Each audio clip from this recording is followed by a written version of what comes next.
Já, góður hlustendur, velkomin að Rauðaborðinu á þriðjudegi. Við ætlum í kvöld, auðvitað fjallum okkur áhugaverðu tíma, en við ætlum að fjalla sérstaklega um tvö mál, og svo verða það náttúrulega fleiri. En við ætlum að fjalla um brunan á Bræðraborgarstíg, hvaða merkingu hann hefur og hvaða afleiðingar hann kann að hafa, og svo afglæpavæðingu fíkniefna. En hingað eru komin til að ræða þetta er Þórhildur Sunna Evarsdóttir, þingkona, Borgar Magnason, tónskáld og Guðmundur Auðunsson, hagfræðingur sem er búsettur í London. En ástæðan fyrir ég bara þig að koma, Borgar, var að þú ert nágranni í hverfinu við Bræðraborgarstíg. Má ég svona aðeins bara biðja að segja okkur frá því hvaða svona áhrif bruninn hafði á svona nágranna samfélagið og hvernig þið hafið svona brugðist við þessu? Já, bara rosalega stór og mikill harmleikur bara handan við hornið og við hefum í rauninni bara brugðist við því svolítið í samræmi við það í hverfinu allavega og bara ná til þeirra sem eigum sárt að binda út af þessu og komast að því hvernig við getum stutt við þá. Og svo vorum við með svona kyrrðastönd minningarathöfn við húsið í gær og þannig í sjálfu sér bara brugðist við þessu eins og efni stóðu til og já. Það er hrikalegur harmleikur þannig að, og mér finnst það kannski vera svona tvískipt. Það er annars vegar bara persónulegur harmleikur sem að núna eru margir sem eigum mjög sárt að binda og og við náttúrulega bara svona ölumst upp í samfélagi sem að við höldum vel hvort utan manna þegar eitthvað á bjátar og en síðan í kjölfarið kannski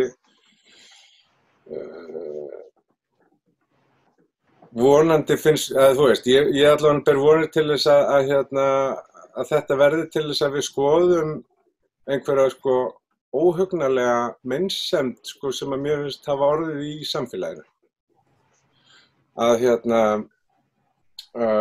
Já, þannig í rauninni fyrstu viðbrögð eru bara þetta að koma að staði hverjir eigum sárt að binda og hvað þeim vanhagar og reyna að koma þeim til hjálpar, styðja þau og líka bara standa saman af því þetta er ekki bara þeirra persónulega sorg heldur okkar allra. En ég ætla að benda hlustendum á það að fyrir í dag var sendur út þáttur hjá hinni Reykjavík þar sem að rætt var við tvær pólskar konur sem að stóðu fyrir samstöðu friðsömum mótmælum við þinghúsið og síðan göngu upp af Bræðraborgarstígnum á sunnudaginn. Tókstu þátt í því, Borgar? Nei, ég þurfti að koma að dóttur minni sem var að fara í sína fyrstu sumarbúðir og En segðu mér með fólki sem bjóða þarna. Já, við vorum í með þessum díalóg, kannski koma því að við vorum semst í sambandi við þau og áttum bara mjög fallega fundi með þeim. Þar sem við vorum líka svolítið að bara aðgerina þetta með að sýna einstaklingunum samkennd og tillitssemi en síðan hitt sem er stóra vandamálið. Og það kemur í kjölfarið vonandi bara að út allt að þá rísi fólk upp á afturlappirnar loksins og krefjist einhverjar svona endurskoðunar á því hvernig við höfum leyft einhverju svona einhverjum hliðartilveru að verða til og mér langar að segja kannski með því að það voru einhverja kvarta yfir því að forsætisráðherra hefði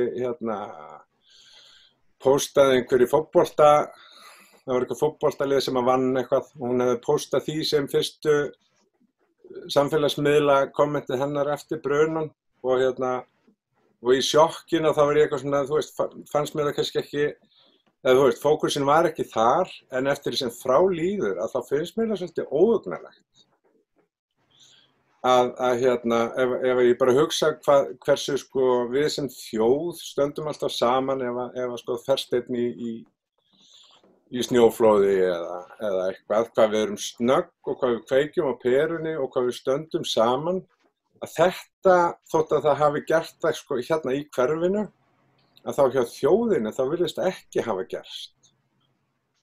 Og ekki hjá forsætisráðherra greinilega. Og mér finnst svona, eftir því sem frá líður, þá finnst mér það bara óhugnanlegt. Að svona tragedía geti orðið sko án þess að það sé svona automatískt hjá okkur að finna til samkenndar eða þannig. Það hafi verið einhverjir af hinum sem að dóu en ekki einhverjir af okkur. Já, svolítið. Það er mjög, já, vonandi verður þetta til þess að einhver svona að sé eitthvað momentum til þess að fylgja eftir núna. Þórhildur Sunna, þessi bruni, þessi atburður,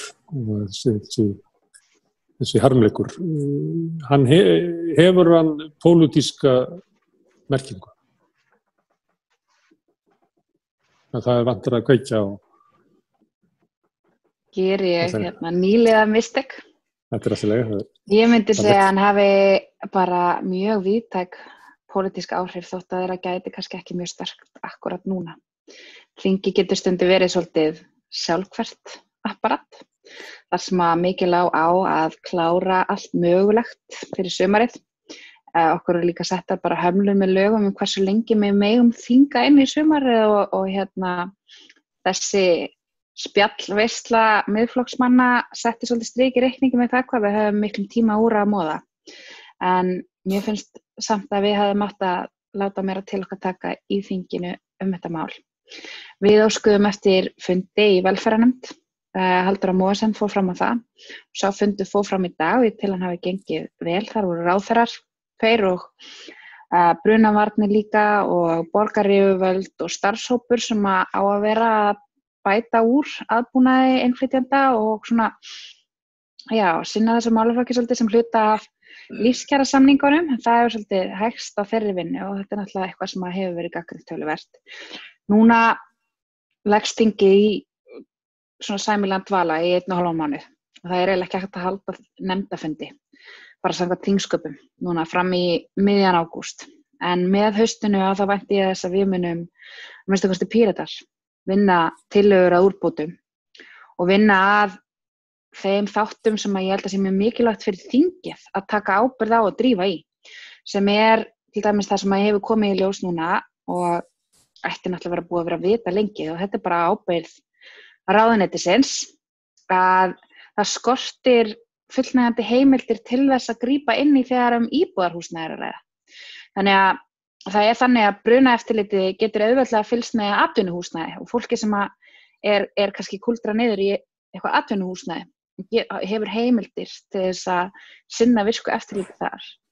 En hefur ekki heimildir til þess að fara inn í íbúðarhúsnæði. Meira þess að íbúðarnir biðja það ef eigandinn er á móti. Þannig að þeir geta ekki farið í eftirlitsferðir, þeir geta ekki farið í brunaeftirlitsferðir nema eigandi hússins samþykkja sem er náttúrulega óæskileg staða. Við viljum auðvitað ekki hafa það þannig að lögreglan geti ruðst inn í hús fólks sérstaklega af erlendum uppruna ef það grunar einhvern veginn eitthvað misjafnt. Það er alltaf ekki það sem við erum að leggja til. En ég held samt að það sé mjög mikilvægt að ef íbúar hússins sjálfur óska eftir að fá brunaeftirliti í heimsókn að þá hann heimild þess að gera það þótt að eigandinn sé einhvern veginn á móti. Mér finnst það svo skrítið sko, þetta er heimilið fólksins, það hlýtur að geta boðið yfirvöldum heim til sín. En eins og staðan er núna að þá virðist það ekki vera. Þannig að það í fyrsta lagi eru þetta bara atriði sem að verður að breyta sem fyrst. Ég held líka að þetta sýna okkur þar sem að ég hef oft kallað svona tvískipta þjóð á Íslandi.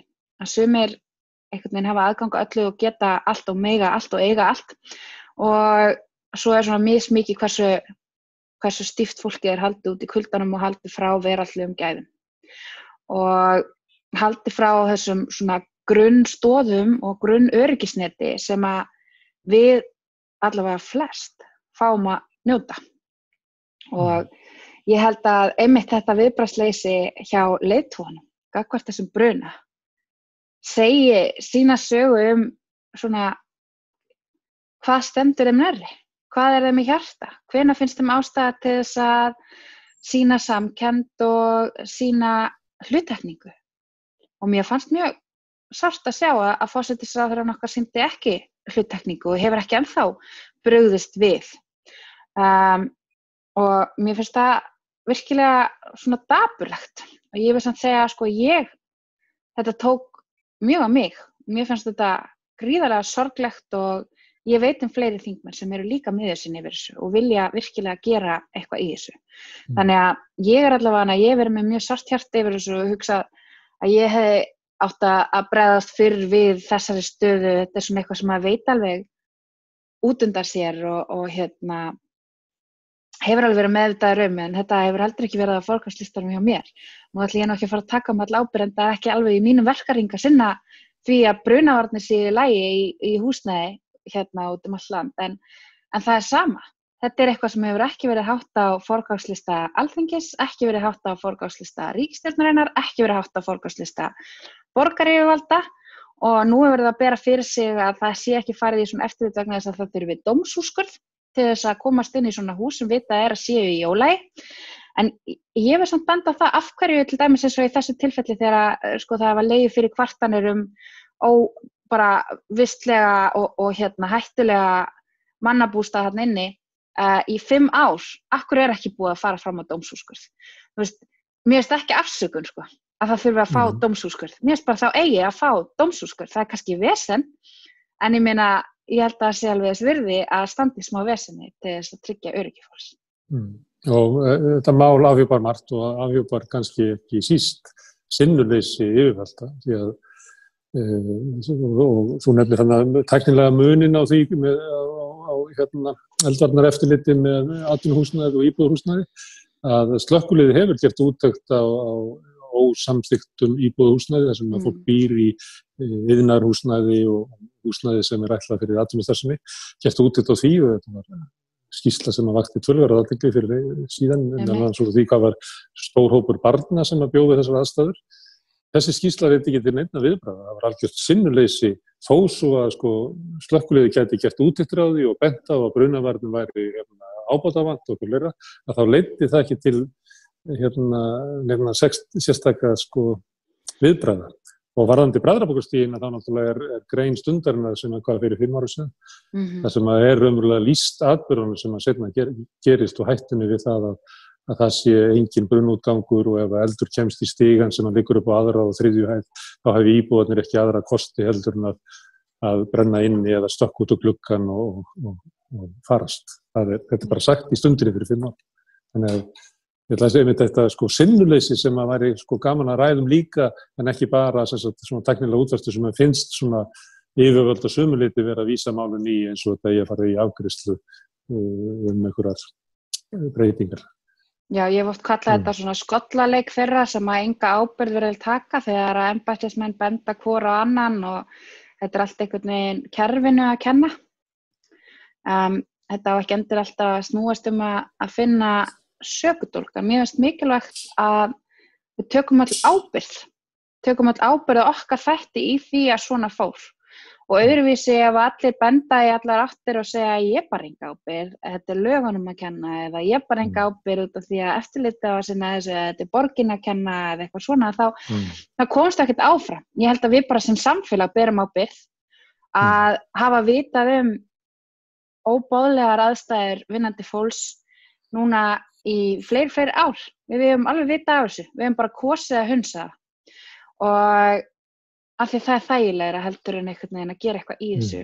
Og ég held að margir hugsi líka að kannski einfaldara að leyfa þeim að vera þarna heldur en að reyna að finna út úr í hvert við ættum annað að fara. Og hvar við ættum þá að hýsa þig, ef það ekki í einhverju svona aðstæðum. En mér finnst þetta líka bara að sýna hvað búið að hola okkar velferðarkerfi að innan núna, systematískt.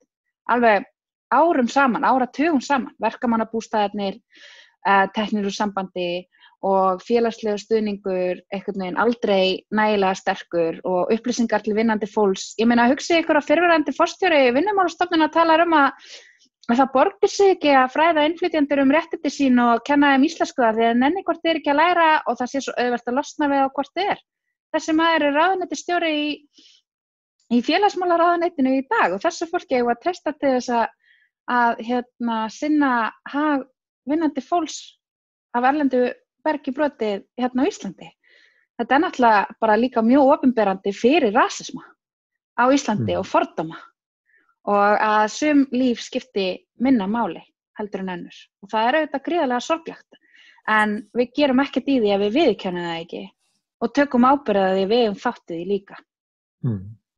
Guðmundur, þú byrjuð út í London, þar var Grenfell Tower bruninn, hann hafði þess svona afhjúpandi áhrif, hann afhjúpaði nýfrjálshyggjuvæðingu húsnæðisstefnunnar, hvernig að gamla félagslega kerfið hafði verið eyðilagt, hvernig svona útvistun félagslega þjónustu, hvað afleiðingu hafði og svo líka í viðbrögðum við brunanum og hvernig fólk brást við harmleik fólksins sem þarna bjó, sem var meðal þeirra sem voru verst staddir í borginni. Þannig að svona viðbrögð geta afhjúpað svo margt, bæði ágalla í eftirliti, í lögum, í pólitík og í sinnuleysi og í almennri afstöðu. Kanntu að segja okkur ég ætla ekki að orða það þannig að hafi brunin jákvæð áhrif, en ég eiginlega að spyrja það. Þetta benda á eitthvað sem hafi jákvætt komið út úr. Já, það sem að þetta nú mér mjög nærri orðsins fyllstu merkingu vegna þess að ég sá brunan bara út úr húsglugganum hjá mér. Þetta var rétt hjá mér í nágrannahverfi og þetta var auðvitað svakalegt mál, yfir 70 manns stóð og brunnu inni, fólk var að hringja alveg á seinustu stundu, marga klukkutíma áður en að líkin þeirra fundust, það var ekki hægt að komast að þeim. Þannig að það var alveg hrikalegur harmleikur, en harmleikurinn sem slíkur afhjúpaði gífurlega margt og kemur inn á nákvæmlega það sem að Sunna búin að vera að segja og við búin að vera að minnast á og Borgar líka, það að það eru nokkrir þættir sem að spila inn í. Það fyrst og fremst það afstaða til fólks og afstaða til hvernig við lítum á náungan. Það sambland af rasisma, menningar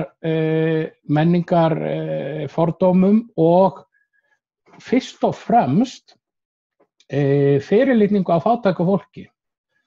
Þó að rasistar tali ofta á svona fínum stundum það að við hefum að hætta að passa upp á útlendingana vegna sem við þurfum að gera betur við Íslendingana. Þetta fólk hefur engan áhuga á íslensku fátæklingum. Þetta bara hluti af pólitísku spíli sem að vera að setja upp. Þannig að þetta var það fyrsta sem að það afhjúpaði. Öðru lagi var það að þetta afhjúpaði stöðu félagslega húsnæðiskerfisins í Bretlandi sem algjörum mólum. Í þessum turni sem var undir félagslega kerfinu, en má skýra það aðeins betur út það að eftir að Thatcher rústaði félagslega kerfinu, þá var þetta tekið úr höndunum á leifarnar af félagslega kerfinu sem til ennþá voru meira að segja teknar úr höndunum á sveitafélögum. Sveitafélögin vegna þess að flest sveitafélög sem að ráku félagslegt húsnæði voru stjórnaði verkamannaflokknum sem var þá í stjórnarandstöðu. Þannig að ríkisstjórnin krafðist þess að þetta yrði sett í svokölluðu sjálfstæðar einingar sem svona félagslegt húsnæði sjálfstæðar einingar. En þó að þau séu félagslega rekin og reyndar allt og mikið skortur á því, að þá eru þau rekin á business forsendum. Þetta hluti af, þannig að þau þurfa að, ef þau vilja fjárfesta í nýju húsnæði sem mikið þörf á, að þá þarf fyrirtækið að skila hagnaði til þess að gera það.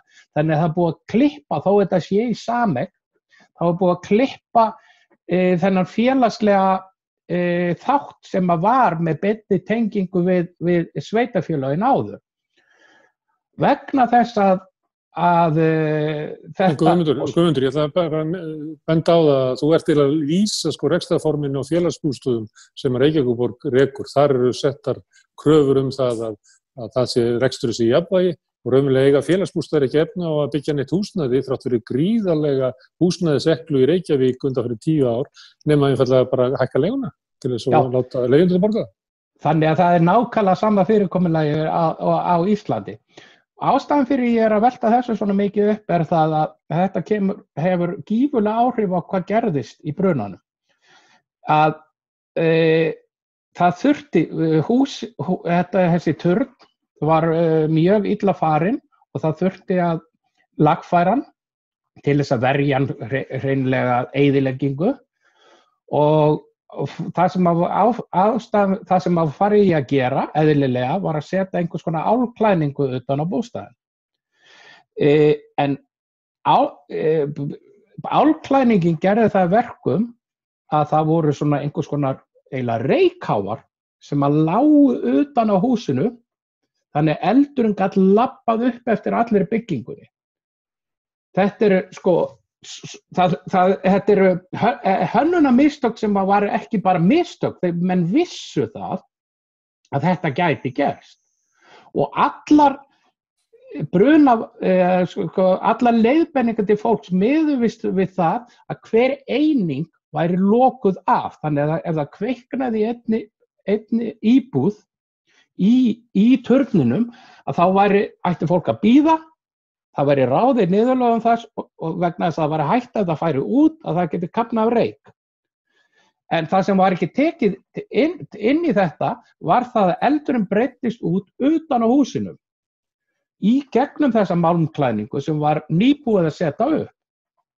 Og hvers vegna var þessi málmklæning með þessu fyrirkomulagi? Jú, það var verið að spara eitthvað 200 til 300.000 pund á því að fara í álklæningu sem var ekki hólfaskipt. Ef álklæninginu hefði verið hólfaskipt, þá hefði verið sama fyrirkomulagið eins og inn í íbúðunum að eldurinn hefði verið staðbundinn. Og þetta var vitað, en vegna þess að það verið að reka þetta batteri út frá viðskiptalegu sjónarmiðum, að þá eru þessar 200.000 pund sem var verið að spara í þessu klæðningu, að það var tekin pólitísk ákvörðun það að fara í það ódýra.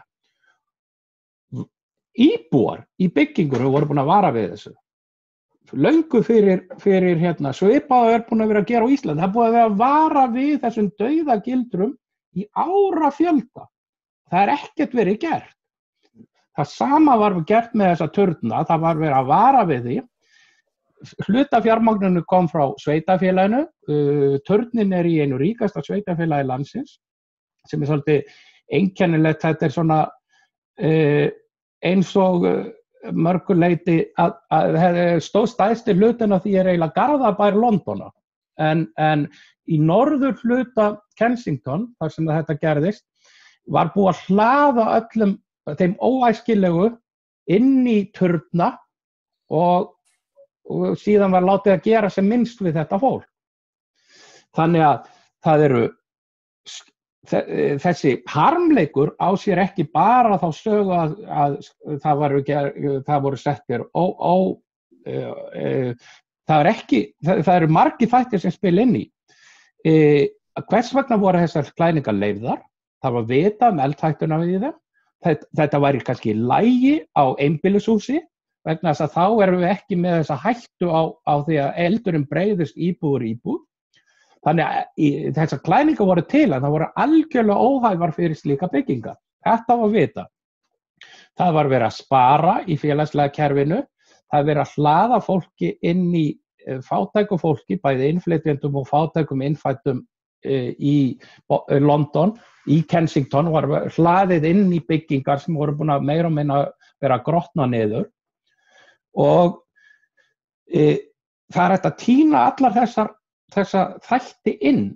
Já, þessi ákvörðun mátt gera svona, það var ekki átt að spara svona, en rótin að þessu öllu svo hugsanaháttur sem að skín í gegnum þetta og mér finnst vera að skína mjög sterklega í gegn eins og Sunna var að segja, það að skína í gegn á Íslandi, að þetta eitthvað sem þú vilt íta til hliðar, þú vilt horfa fram hjá vandamálinu, íta því til hliðar og það, þetta menn vita að þetta ekki nógu gott, en þetta bara þetta fólk. Þetta ekki fólki sem skiptir máli í umræðinni. Og ég held að það rótin. Það ekki sett í efnahagsreikningin. Þú varst að tala, rífast upp fyrir mér í gamla daga, þá var talað skipstjóra sem að öfluðu svona marga tonna og svo sagði félagin sem að aflaði færri, eitthvað aðeins minna sagði að ég aflaði aðeins minna en ég hef aldrei mist mann. Það svona hugmyndir það að það hægt að verður að hafa í hug að það mannslífin skipta öllu máli. Því að þú varst eiginlega að lýsa svona braskvæðingu hugafarsins þar sem að það bara hort á tölurnar í bókhaldinu og annað bara ekki tekið með. Hvað segir þú, Borgar? Má ég aðeins spyrja þig, Borgar, þegar þú sagði að þið hefðu haft samband við fólki sem núna heimilislaust. Má ég spyrja hvar það niðurkomið? Þau eru svona, það ekki alveg vitað alla. Pólska sendiráðið og pólsk góðgerðarsamtök hafa séð svolítið Pólverjana. Rauði krossinn tók við, var með svona fyrstu viðbrögð og vísaði þeim svo yfir á félagsþjónustuna held ég. Þannig að, en svo ekki öll kurl komin til grafar með hverju voru þarna inni og ekki búið að staðfesta nöfn og svoleiðis. Þannig að það og svo einhverjir sem ekki almennilega vitað hvar eru niður komin eins og Og en mér langaði bara aðeins að koma inn á ef ég mætti að því að mér finnst þetta að vera í einu og öllu sambærilegt við þetta í London og en mér finnst ég sem og við bara sem Íslendingar, mér finnst þetta að vera erlent vinnuafl á Íslandi, þetta frekar nýtilkomið fyrirbæri og það hefur orðið til einhver svona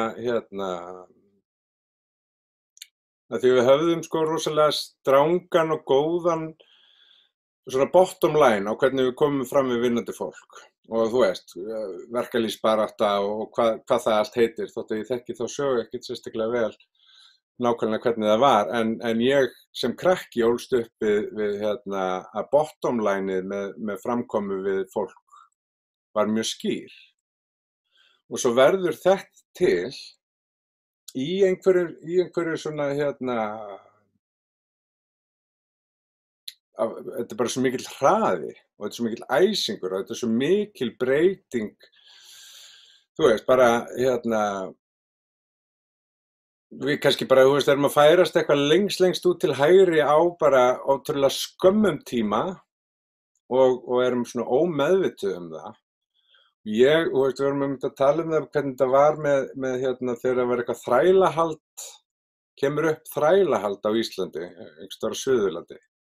Maður sá þetta í fréttum og svo hvarf það bara og ég sem Íslendingur bara svona svolítið bara krossaði fingur og treysti því að einhver væri að gera einhvers staðar eitthvað. Og en ég verð að viðurkenna að ég fylgdi því ekki eftir og við fylgdum því ekki eftir. Og ég held að við séum svolítið, þetta svona sem í hjartagáttina, hún stendur svona hálfopin, hálflokuð, en það þarf svolítið núna að stíga skrefið, viðurkenna vandann, horfast í augu við það og við þurfum öll að gera það. Við þurfum öll að segja hvernig líður þér með það ef þú fréttir af því að Pólverji stekkur út úr brennandi glugga af því að hann var að vinna fyrir einhverja starfsmannlegu sem að setja hann í eitthvað hreysi sem að yfirvöld hafa þrjóskast við að gera ekki raskat í mörg ár, þú veist. Hvernig líður þér með það? Snertir það þig? Af hverju snertir það þig? Ég held að sko kærleiksríka hliðin á okkur flestum, eins og ég segi, hjartagáttin stendur svona hálflokum. Við þurfum svolítið að opna hana og við þurfum bara öll að ræða þetta. Þú veist, hvernig gerðist þetta? Þetta gerðist svo hratt. Ég held að það sé mjög margir Íslendingar sem langar til þess að leggja sitt að mörkum í að vera meira inklusív, en hafa kannski hingað til ekki fundið neitt flöt á því eða hvert er þetta að vísa því. Og samfélagið er búið að vera á einhverju svo rosalega hraðskreiðu farartæki að keyra í einhverja átt að það er allir bara í einhverjum reaksjón við sko nýjustu sviftingum þar. Sko. Ég held að svona kærleikurinn í okkur, ég held að hann sé þarna hjá miklu fleirum heldur en við höfum sýnt þeim. Af því að það sýndi þeim fyrir utan okkur hérna í hverfinu, þá sýndum við þessu fólki ekki að okkur væri ekki saman.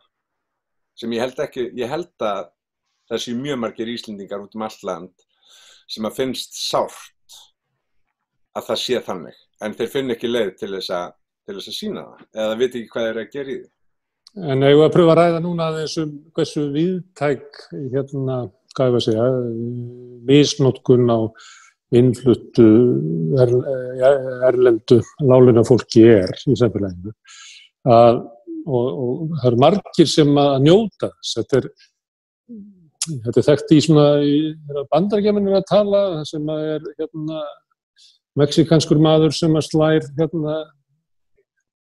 lóðina og það er kona frá Mið-Ameríku sem að passa börnin og svo kemur svo verslað það sem er kóreansk fjölskylda að afgreiða í búð sem er opið til 2 á nóttinni og þrándu götunum að allt samfélagið er umverulega eða svona skárra líferni millistéttarinnar er byggð á misnotkun á þeim sem að lakar standa. Millistéttin getur keypt sig frá ágreiningi kynjanna heimilistörfin með því að bara leigja sér ódýra heimilishjálp og þrándu götunum. Nú ætla ég ekki að segja það að þetta sé misnotkunin sjálf, hún er sannarlega hjá þeim sem reka starfsmannaleigurnar og þeim sem að nota þær og fyrirtækjunum sem að ráða fólk á lágum launum og leigja þeim jafnvel boðlegt húsnæði til þess að búa í. En af því að þú varst að tala þetta með hjartagáttina, hvernig hann opir og svona, að má ég pröfa eitt hring á því að hvað er þetta, af því að mér finnst það fallegt þegar Þórhildur Sunna sagði það, þó hún var ekki beint aðilega að þessu, þá verði hún að horfast í augu við bara sinnuleysi þingsins og Pírata og ef við legum okkur aðeins að hugsa það, hversu víðtæk er þessi hugmynd og gæti það verið að við værum hægt og fljótandi að sigla inn í samfélag sem er kannski 20% af fólkinu sem hefur það verst, er annar þjóðar, er kannski ekki fullfært í tungumálinu og er svolítið aðgrind frá að sé lágstétt sem er ekki að fullu hluti samfélagsins, sem er náttúrulega eins og dystopísk horrormynd, sko. Að við séum hægt að spýta þetta sigla í eitthvað svoleiðis samfélag ef við vöknum ekki upp. Já, við horfum bara á til dæmis hversu stóran þátt innflytjendur áttu í þessu gríðarlega hagvaxtarskeiði sem að var að líða hjá núna. Við hefðum ekki verið að byggja öll þessi hótel og halda allri þessari ferðaþjónustu gangandi og bara öllum kerfunum okkar ef það hefði ekki verið fyrir innflytjendur sem hefði komið og hjálpað okkur að byggja upp og keyra áfram þennan endalausa hagvöxt sem við eigum alltaf að vera að einhvern veginn standa að þá hefði hann ekkert verið til staðar. Og hvað gerist svo þegar að skórinn kreppir, að þá lendir höggið harðast á þessum sama hópi.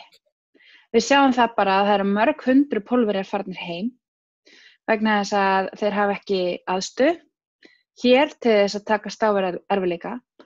Það er 40% af öllum sem eru atvinnulausir akkurat núna eru erlendir ríkisborgarar á meðan að þeir eru 15% af samsetningu þjóðarinnar. sem sýnir bara rosalegan mun af því hvort þú ert Íslendingur eða útlendingur upp á hvort þú hefur mist vinnuna. Ég ætla að gera það í haust af því að ég var að hugsa að gera það í vor, en ég held að það sé betra að gera það í haust til þess að fá bara skýrari tölur. Að ég ætla að fá fram frá Vinnumálastofnun, sko, hvernig var eitthvað munur að því, hvernig umsóknir voru afgreiddar. Ég vissum að það er örugglega ekkert endilega viljandi, en ég óttast það bara. Að stór hluti af þessum 6.000 manneskjum sem voru ekki búin að fá atvinnuleysisbæturnar sínar í 2 mánuði séu útlendingar. Ég bara því miður hræðist að það sé raunverulega niðurstaðan. Og ég held að við þurfum bara að skoða mjög rækilega hvernig við einmitt komum fram með fólk sem er ekki réttir útlendingar, ekki rétt útlítandi, ekki úr réttu landi, ekki frá réttum stað. Ég held að það sé alltaf í lagi að vera Bandaríkjamaður á Íslandi, þú veist, allavega töluvert skárra heldur en að vera Pólverji á Íslandi. Og það er síðan mögulega skárra heldur en að vera brúnn eða svartur jafnvel Íslendingur. Þannig að ég held að við þurfum líka bara að horfast í augu það að við erum bara með talsverðan rasisma á Íslandi sem að við erum ekkert eitthvað, þú veist, mikið skárri heldur en Bandaríkin og það sem að þau eru að gangi gegnum núna að sjá hversu miklu fordómar og hversu miklu rasismi viðgengst í því samfélagi. Það er bara líka eðli þeirra sem að alast upp við forréttindi, að sjá ekki endilega eða vilja ekki viðurkenna forréttindin sem þau hafa. Og það er mjög auðvelt að vera í einhvers konar afneitun á því. Mér langaði þess að segja út af því að mér finnst einmitt áhugavert það sem þú sagði, Gunnar Smári, mennina á bátanum, þennan sem var með mesta aflan og svo þennan sem hafði aldrei mist mann. Ég held að þetta sé einmitt sko hugmyndafræði sem er algjörlega úr sér gengin og viðurstyggileg, og það er að gróði, einhvern veginn bara hugtaki gróði, að græða peninga, sé eitthvað svona markmið í sjálfu sér og sé eitthvað svona deyð í sjálfu sér. Við sáum það náttúrulega kannski töluvert meira í aðdraganda hrunsins, það var svona ennþá meira vinsælt að glorifæja einhvern veginn að eiga bara svona viðurstyggilega mikið af peningum, meiri peningar til að þú getur nokkuð tímann eitt á lífsleiðinni og eyða þeim í einhver gullkott sem þú borðar af Ritz-keksi eða eitthvað alveg fáránlegt. En sko þessi hugmyndafræði er ennþá bara mjög sterk að það sé eitthvað markmið og það sé eitthvað dyggð í sjálfu sér að græða. Og þetta er heilagt markmið að eiginlega eina ælistika sem við höfum að nota í fyrirtækjarekstri og heilu atvinnugrein sem sjávarútvegi, þessi arðsemi sjávarútvegs sem að felst raun í því hversu mikið peninga eigandi getur dregið upp úr rekstrinum og flutt til sín í arðgreiðslum. Það er arðsemi, fjallar ekki með neitt annað en það. Einmitt, og þetta er svo ómanneskilegt út af því að ég meina manneskjur, allavega venjulegt fólk, ég held að ekki okkar stærsta markmið í lífinu sé ekki að telja krónurnar okkar eins og Jóakim Aðalund. Heldur er það, allavega ég held að flest okkar sjá ríkidæmi öðruvísi. Það er fólkið okkar, það er hvernig við komum fram í hvert annað og það er vissulega gott og mikilvægt að eiga öruggt húsaskjól og hlý og góð föt og hafa alltaf nóg að borða og svona. Þetta er svona grunnþarfir augljóslega sem að við þurfum bara að sinna fyrir alla. En sko þessi endalausa gróðahugsjón, ég held að hún eitri út frá sér út af því að hún einhvern veginn rekur fólk áfram í þessum viðbjóði að spara í öllu mögulegu. Og þetta var ekkert alltaf svona. Og ég held að það sem að frjálshyggjan, þessi nýfrjálshyggja, þessi einhvern veginn hryllilega hugmyndafræði sem hefur fengið að tröllríða allir, það sem að henni hefur tekist að innstilla í fólki er að manneskjur sé einhvern veginn í eðli sínu, bara sjálfselskar, gróðasæknar og bara frekar andstyggilegar. Og þar af leiðandi réttlætið að við séum öll frekar andstyggileg hvert við annað. Og þetta er bara ekki það sem að flest okkar fúkkar á, alls ekki, bara langt í frá. Við viljum bara koma vel fram í hvert annað, við viljum vera heiðarleg og við viljum standa okkur vel og standa okkar plikt einhvern veginn og vera saman í hlutunum. Þetta hefur verið mín upplifun af fólki. En þessi eitraða hugmyndafræði hefur einhvern veginn svona tekist að búa til eitthvað svona réttlætingu fyrir því að vera bara eitthvað algjör viðbjóður út af því að þú græðir að því. Og það er eitthvað svo sjúkt við það, sko. Það bara eitthvað algjörlega sturlað og það ekki verið að svona benda á bara halló, þið bara eitthvað klikka liði hérna og þið, þú veist, þið ykkur svona köld sem að gengur út af það að vera bara ekki kvikindi. Þú veist, akkur eigum að leyfa því að vera ykkur í ráðandi hugmyndafræði í okkar samfélagi. Við ættum auðvitað að vera að fókusa á bara hvernig ætlum við að búa saman í góðu samfélagi sem að tryggja það að við höfum öll einhvern veginn okkar grunnþarfir tryggðar og að svo getum við verið skapandi og skemmtilega og kærleiksrík saman af því að við höfum alla burði til þess.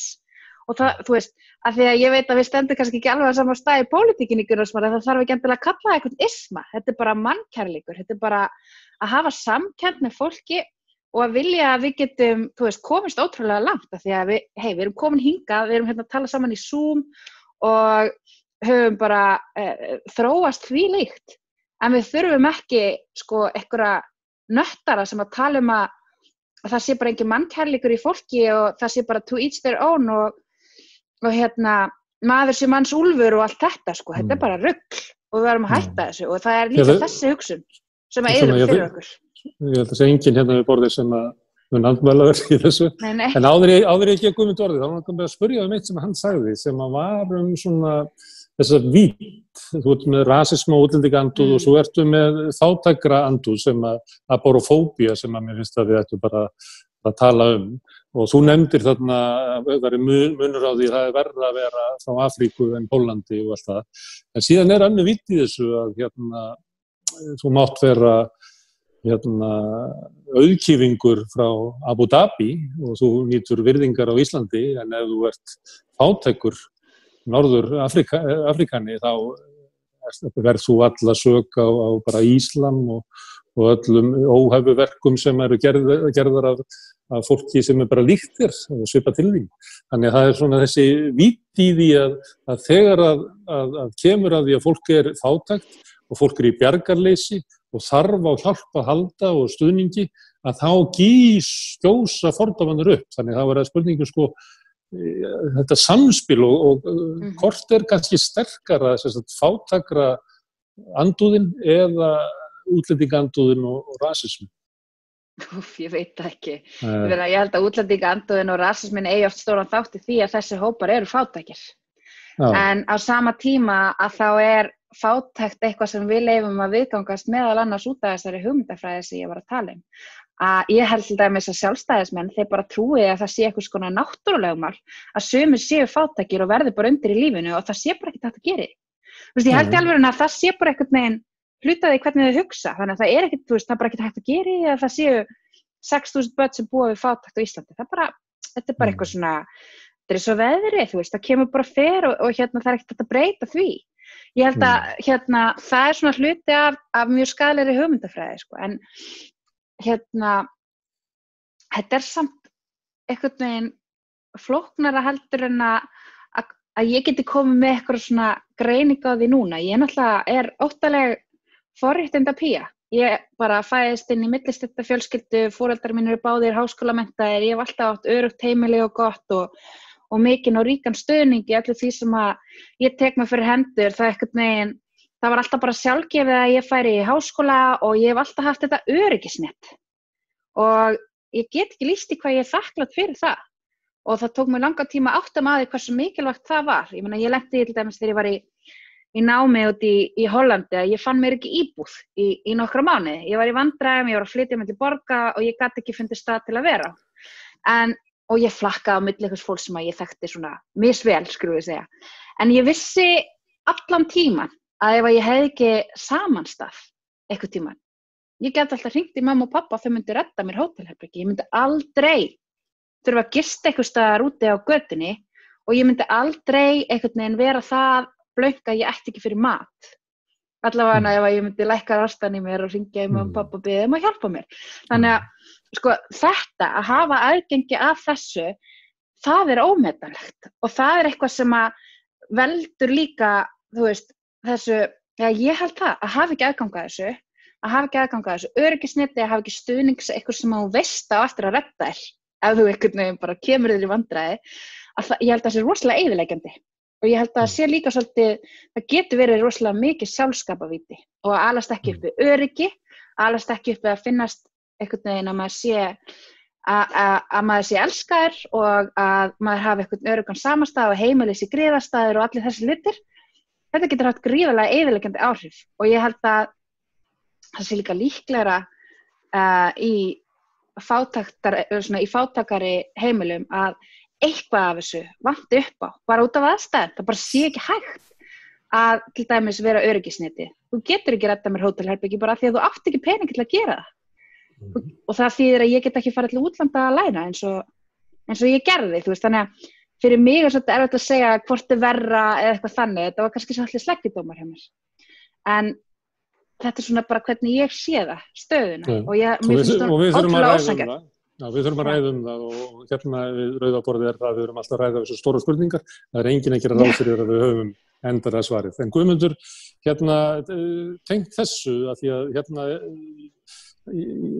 nágrannar borgars eru margir svona sæmilega sett millistétta fólk. Hérna meira menntakapital heldur en í fleiri hverfum og það er að verða svona gentrification það var kannski slömm þegar ég var barn og svona þessi hluti Vesturbæjarins en hann það ekki lengur. En inn á milli eru síðan slömmlords með svona húsnæði. Og einn af nágrannum borgar sagði í kvöldfréttunum núna helgina, hann sagði þegar hann var í Ísaástandur, sagði ég vil ekki búa í svona samfélag. Og ég bara vil ekki búa í svona samfélag. Og þá það eins og Sunna er að benda á að fólk sem er ekki í lífsbaráttu og lífs og dauða frá degi til dags. En það gerir þá kröfu að fá að búa í samfélagi þar sem þessi ljótleiki og þessi dauði og þessi ógn sem stendur á þeim sem eru veikastir sé ekki. Er eitthvað slík arfleið frá Glenfell Towers? Já, sko, það er alveg á hreinu að eitt af því sem gerðist er það að börn það sem sérstaklega að gerast er það að börnin af fólksins sem ver velstætt, efri millistétta fólk sem býr í hverfum eins og Kensington eða slíkum hverfum, suðurhlutanum, ekki það sem Grenfell, það er búin að fá nóg. Og það er tvennt sem spilar auðvitað inn í. Fyrsta lagi er það að þetta fólk það er búið að fá óbeit á þessu þjóðfélagi eða samfélagi nýfrjálshyggjunnar sem að Sunna var að lýsa svo vel áðan er það að grítiskút og að eigingirni sé í eðli sínu góð. Það er það sem þetta gekk út af. Ef þú hugsa bara sjálfa þig þá hljóta allir að græða á endanum. Það er þessi blekking sem að aldamótakynslóðin og setukynslóðin, ég veit ekki hvað hún er kallað á Íslandi, er að gera uppreist gegn. En það sem er athyglisvert að þetta gerist ekki bara sjálfu sér að þetta sé eitthvað menningarlegt. Það er líka þessi kynslóð horfir upp á það, þetta er fyrsta kynslóðin, að þau eru að horfa upp á það að þau verði miklu verð stödd heldur en foreldrarnir. Það hefur aldrei gerst í sögunni áður. Að börn efri millistéttar fólks, það sér fyrir sér að það getur ekki keypt húsnæði, það er ströggla í harkvinnu, jafnvel þó það sé menntað og svo framvegis. Þannig að það ýtir kannski undir þennan náungakærleik sem að Borgar og Sunna eru að leita eftir, er það, og ég er voðalega bjartsýnn, mín kynslóð er búin að rústa öllu sem hægt er að rústa í kringum sig og ég ólst upp á 9. áratugnum þegar unga fólki studdi nýfrjálshyggjuna og þó ég mennti mig sjálfur á því að þá var ég ekki einn af þeim en ég ólst upp með öllum þessu fólki, ég þekkti þetta fólk, ég þekki alla þessa bankamenn og þeir voru með mér í háskólanum, þeir voru með mér í stúdentaráði, ég þekki þetta allt. En þannig að nýja kynslóð... Afsakið Guðmundur, má ég benda hlustendum á að horfa í kringum Guðmund, ef að myndin prentast vel og þá má sjá hann með mynda Karl Marx á bakvið sig, svo er hann í ból merktur Malcolm X. En allt áram. Já, en ég held að við séum að komast að kjarnanum þarna að ég trúi því að það er að gerast ákveðin uppreisn. Það er búið að vera að safnast saman hafi búin að vera að safna svona óánægja og pirringur sem að fólk hefur ekki verið að gera mikið í, eins og Borgar var að segja, það vissu allir að það eru erlend vinnufólk er búin að vera í hræðilegu húsnæði og það menn eru pirraðir yfir þessu og það þarf eitthvað til að sjóða upp úr. Þetta svona svipað á Black Lives Matter. Það er löngu, það er búin að vera ljóst í áratugi. Ofbeldi lögreglumanna gegn svörtum er búin að vera gegndarlaust. Núna þetta komið á síma, en það ekki nóg að þetta búin að vera á síma. Ég var til dæmis, nú komin í dreifingu myndbönd sem ég sá fyrir 5 eða 6 árum. Fólk fussaði og sveigjaði en eitt þeim síðan til hliðar.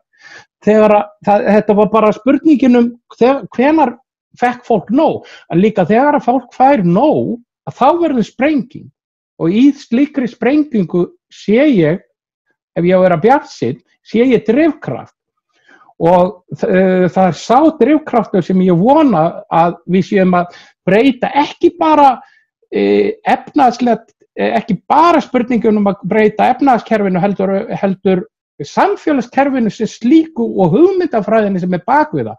Hugmyndafræði græðginnar, þetta hljómar eins og klisjur, en þetta bara mjög pólitíska klisjur, að græðgin þarf að víkja fyrir mannkærleikanum, en mannkærlingin leiðir til samvinnu og samvinna leiðir til annars efnahagshugsunar.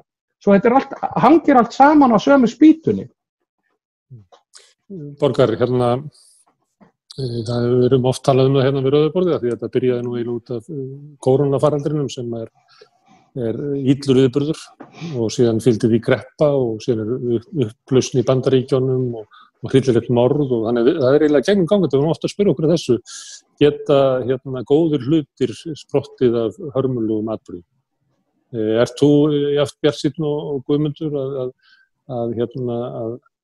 það sé komin tími breytinga og þenni hörmulegi atburður á Bræðraborgarstígnum að hann geti leitt af sér eitthvað gott og hvað væri það þá? Ég ætla rétt að vona það. Og ég ætla rétt, og þú veist, ég ekki, þú veist, vel að mér þannig séð í svona pólitík nema náttúrulega bara augljóst að við á Íslandi eins og á Vesturlöndum almennt kjósum bara eftir hagvexti. Það er svona ein tala sem að segja okkur hvort að stjórnmálmaður hafi staðið sig vel eða illa og sem er náttúrulega bara satanist aðstæða að veri. Ég veit ekki hversu vel okkur eða hratt okkur gangi til þess að breyta því. Þú veist, mér er rosa skrítið, þú veist, verandi ópólitískur en þá veit ég að yfirgnæfandi meirihluti Íslendinga vill hafa heilbrigðiskerfi ókeypis fyrir alla, vill hafa menntun ókeypis fyrir alla, vill að það sé lágmarks. Þú vilt vita að nágranniðin hefur svona lágmarks velferð sama hvað. Við erum öll sammála um það. Þú veist, ef þú myndir gera þannig skoðanakönnun. En það breytir. Það svona 70, 80, 82%. Ég segi það. Gallin er bara þessi 80% en það breytir því ekki að það er einhver hliðarveruleiki sem er pólitíkin þar sem að við samt höldum alltaf lengra áfram í andstæða átt. Þannig en ég myndi vilja bara aðgreina, ég held að slæmir hlutir eða þú veist, bara umbreytingaskeið eru alltaf sársaukafull og þegar kemur eitthvað svona eins og þessi, ég ætla bara rétt að vona þetta sé að sprengja og ég ætla að vona að hún dugi til þess að við horfumst í augu við þennan rasisma sem að þetta ástand undanfarinna ára hefur leitt af sér og við bara sammælumst að taka þennan hóp manna, af því að núna það voru líka Íslendingar, fátækir Íslendingar sem að bjugga á Bræðraborgarstíg 1 þegar það brann. Þannig að þetta voru ekki bara útlendingar. Heldur eins og þau voru að tala um með skilurðu fátæktina sem líka einhverju fóbíu hjá okkur ég ætla að vona að þetta veri katalysmi til þess að við segjum, við viljum ekki að það sé eitthvað loophole í kerfinu hjá okkur og það sé einhver hópur fólk sem að búi fyrir neðan bottom line-ið okkar og ég vil bara óska þess að það hangi ekki svo saman við það hvort að við teljum okkur hægra megin eða vinstra megin í pólitík að þetta snúist það.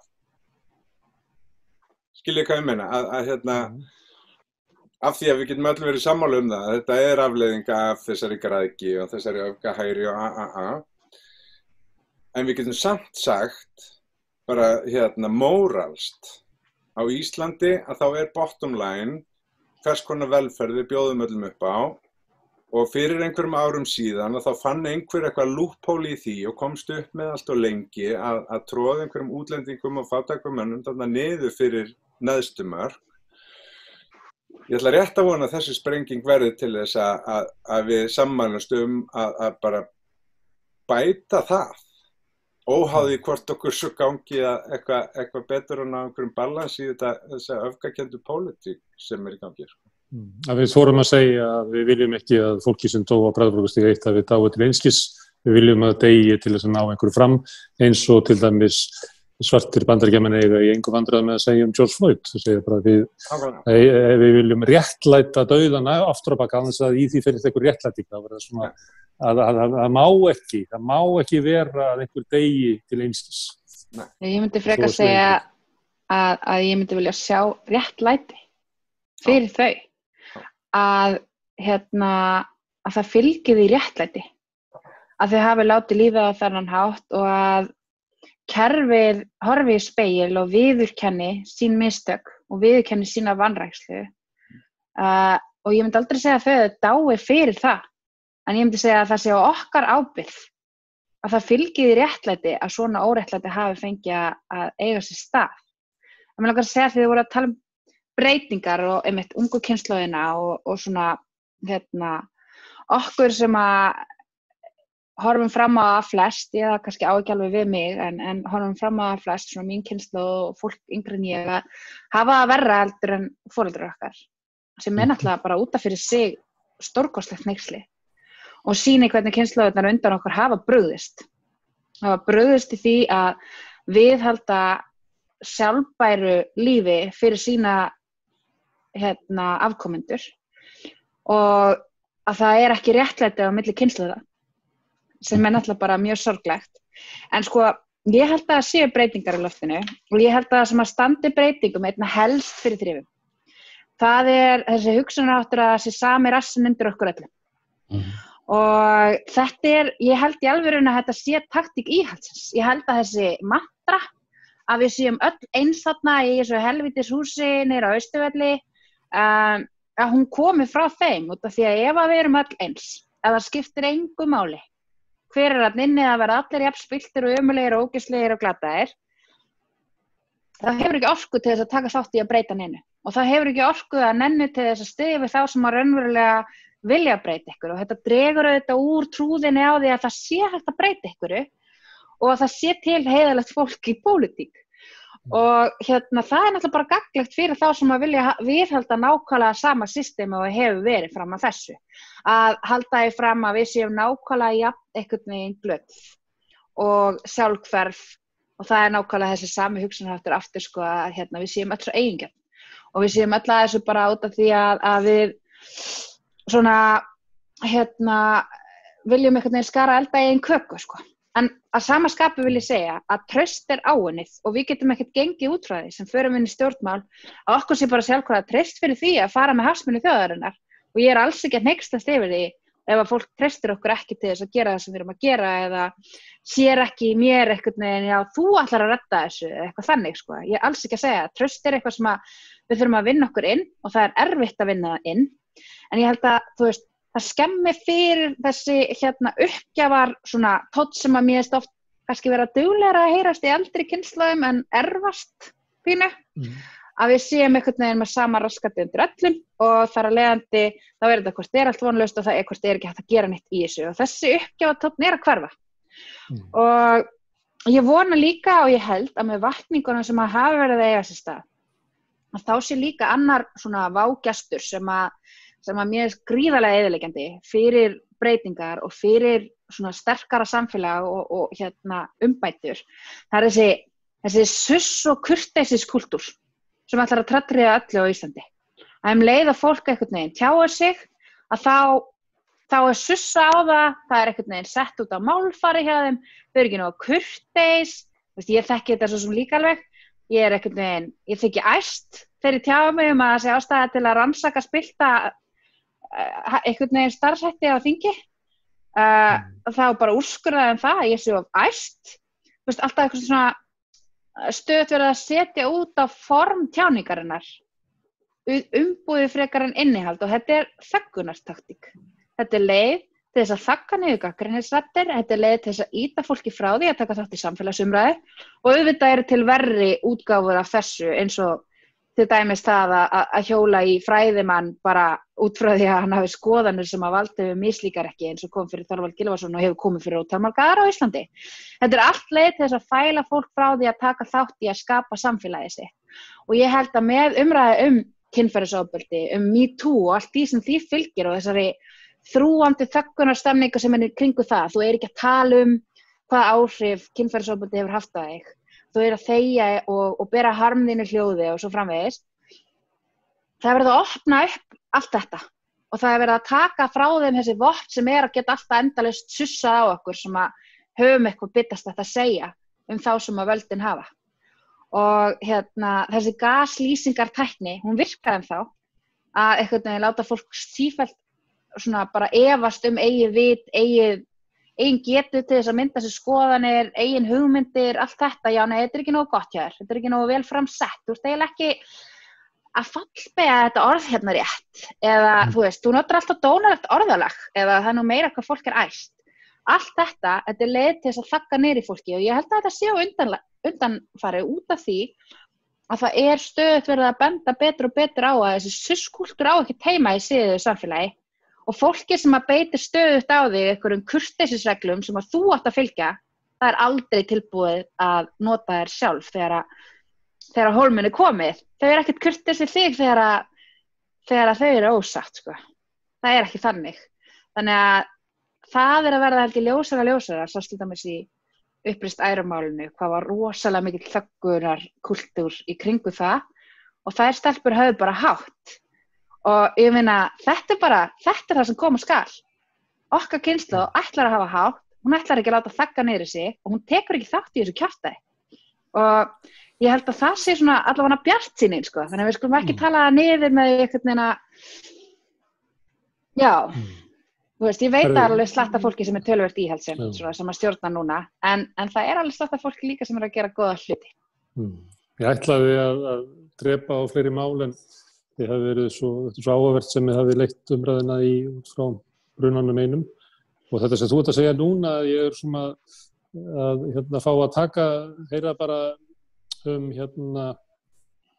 refsileysi neysluskammta kannski bara á morgun og ræðum það að þeim langar aðeins að bara taka þetta upp sem þú ert að segja núna Sunna, og heyra í hvað þeir segja þetta. Hún nefna svona tvær aðferðir nýfrjálsvíkinnar til þess að þagga niður í andstöðu, annars vegar að efast að sá sem að segjast að berjast fyrir almenning og sem í verkalýðsforystu eða í stjórnmálum eða í hverju sem að hann sé raunverulega fær það að vera að berjast fyrir hönd annara, hann nú alltaf hugsa sjálfa sig og ekkert betur settur en sá sem að raunverulega berjast fyrir sjálfa sig.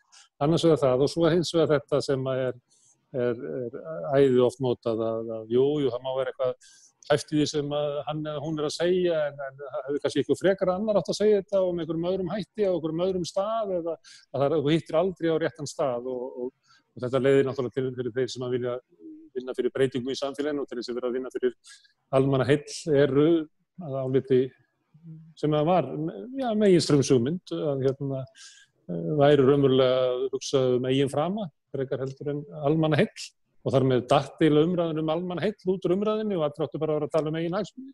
Ég gat rekið mína svona hagsmunabaráttu ef ég var bara að berjast fyrir hagsmuni sem sannarlega tilheyrðu mínum hópi en annars ekki. Og svo er það hin aðferðin sem hún nefnir að þú hittir eiginlega aldrei á réttan tón fyrir valdhafana til þess að taka við gagnrýni.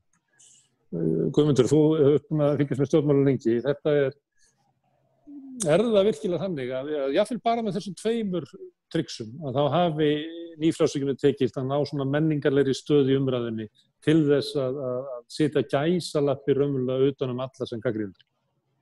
Já, sko, það tvennt sem þeim tókst að gera. Það annars vegar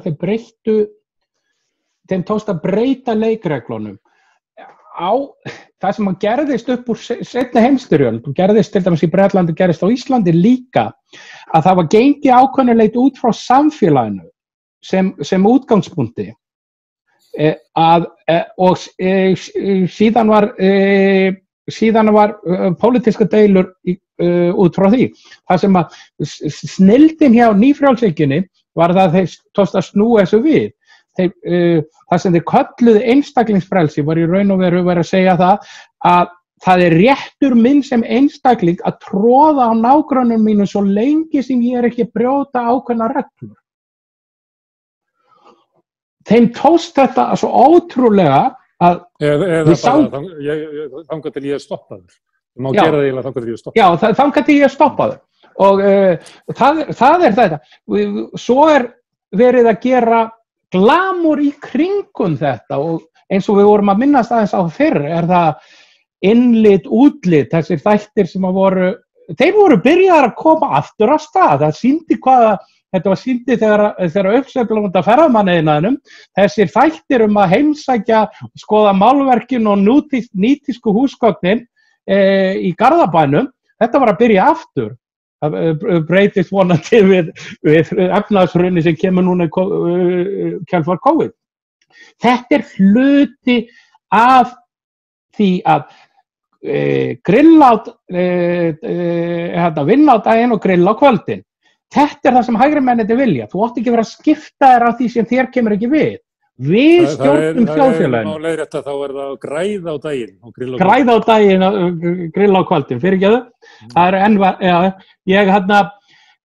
þetta er það sem að pólitíkin á að snúast frá hægrimönnum og ef þú ert að yppa þig eitthvað, þá ertu ókurteis eins og Sunna var að segja og eða hvað ert þú upp á dekk? Ef að þú kemur frá millistéttar fjölskyldu eins og ég og tala fyrir réttindum og málefnum verkafólk, þá er ég kampað við sósíalisti og það kemur mér ekkert við að gera, ég á ekkert að vera að gera fyrir því, ég ætti bara að vera að græða á daginn og grilla á kvöldin. Og þetta ég sé að þessi taktík og svo að það sé síðan er næsta, það er að sé þegar spillingamál komu upp, já það eru allir jafn spiltir og við. Og þá er það það eru allir stjórnmálamenn jafn miklir. Samfylkingin í Samherji, það er spilling í Samherji, en hvað með hann Dag í borginni? Það er verið að bera saman, ég skal vera fyrsti maður að gagnrýna margt hjá borginni, en hans persónulega í einhverju spillingamálum er að seinasta sem er dytt í hug. Það er þessi taktík, en mér sýnist að vera, þeir sem er að reyna að halda henni uppi verða hávarar og hávarir, en mér sýnist að verða þrengri og þrengri. Maður tekur eftir þessu og þetta fer að verða svolítið að þeir æsa sig upp í þessum svona sílóum á netinu. Það er þetta fólk, unga fólkið er að mjög litlu leyti í þessu. Þess vegna vil ég enda á bjartsýnum nótunum og endurtaka það margur leyti það sem ég var að segja og líka það að unga fólki, kynslóð Sunnu og yngri kynslóðurnar, ég held að þau séu búin að fara nóg. Ástæðan fyrir ég freka bjartsýn fyrir framtíðina er það að ég tel að það séu jarðskjálftar að koma í stjórnmálum og það verður svakaleg sveifla frá fasískum eða allavega öfgaþjóðernissinum hægri mönnum, en munurinn núna og þriðja og fjórða áratugnum er það unga fólki var í stórum stíl, fylgdi sér bak við nasistana. Þeir fylgja sér ekki bak við Guðmund Franklín, miðflokkinn og þessar öfgar. Unga fólkið er það sem er að rísa upp gegn þessu og það gerir mig bjartsýna. Borgar, enda þér, nú verður til svona samstæðar meðal svona venjulegs fólks, nágranna, sem eru verða fyrir áfalli og finna fyrir réttlætiskennd leiðréttingu en svo er það vangavelturnar hvernig eigum við að hafa áhrif á samfélagið. Því að sumt í svona almennri umræðu, sumt í stjórnmálunum er svona svolítið mengað af einhverjum, eins og við erum að tala hér, svona kýtingum og eitthvað. Er það alveg augljóst svona hvernig venjulega fólk getur mælt fram, látið í sér heyra og átt sko samtala á svona þeim grunni sem að það kýs. Ég held að, þú veist, það bara rís upp. Ég held að, þú veist, eins og komið inn á að þá eru sko boðleiðirnar með þeim hætti að það er eitthvað sem að, sko, ég hef alltaf kallað dauðahendin. Það fer einhver svona gáfuleg samræði í gang og það kemur eitthvað svona út úr því og svo stígur einhver fram með einhvern svona frasa og maður sér hvernig það bara drepur málið og þú ert einhvern veginn komin, þú heldur þess að komast áfram með eitthvað og svo kemur einhver með svona gaslighting, bara eina setningu og þú sér bara hvernig það deyr niður og þannig að ég held að boðleiðirnar er eitthvað sem við treystum ekkert sérstaklega mikið á núna en ég meina ef þú rýst upp, þá rýst upp og það þarf ekkert marga, þú veist, ég held að það sé í rauninni sko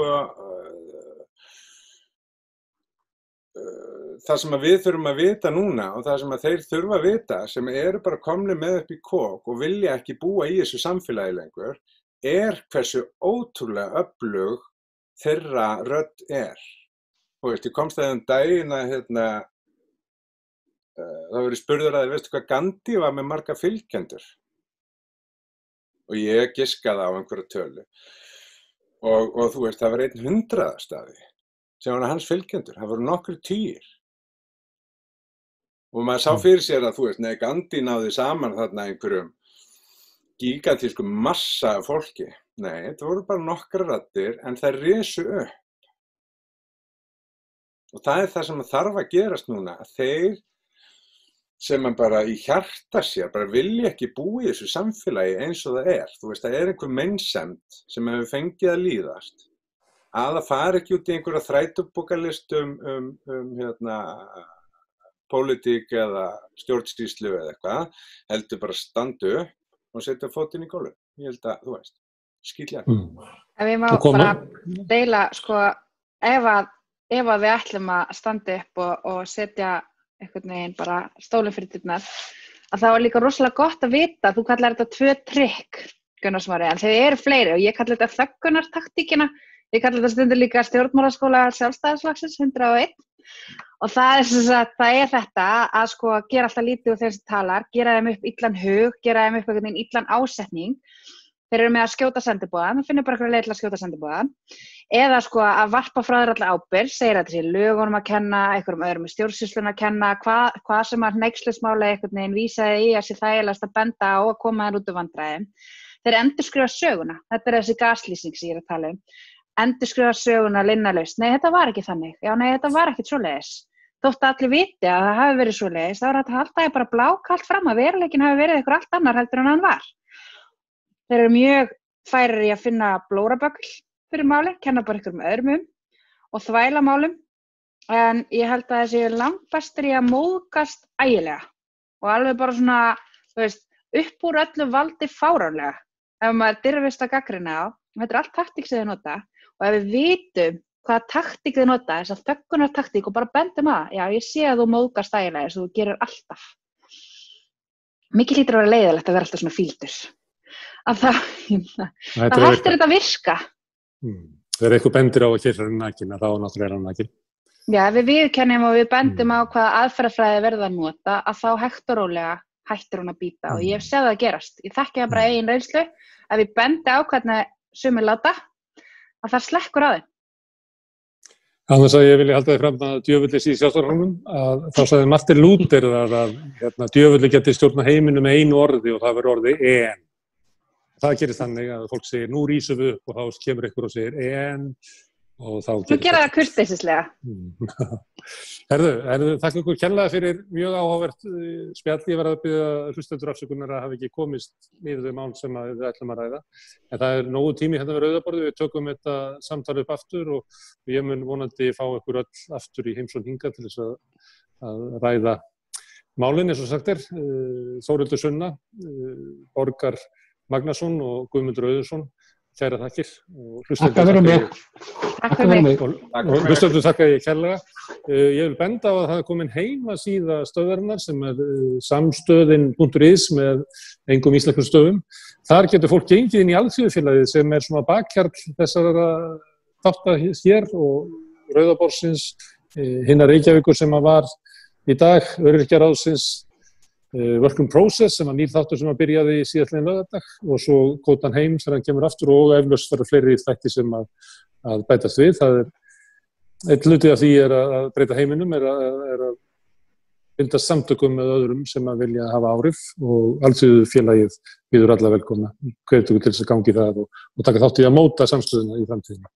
Takk fyrir í kvöld, góða stundir.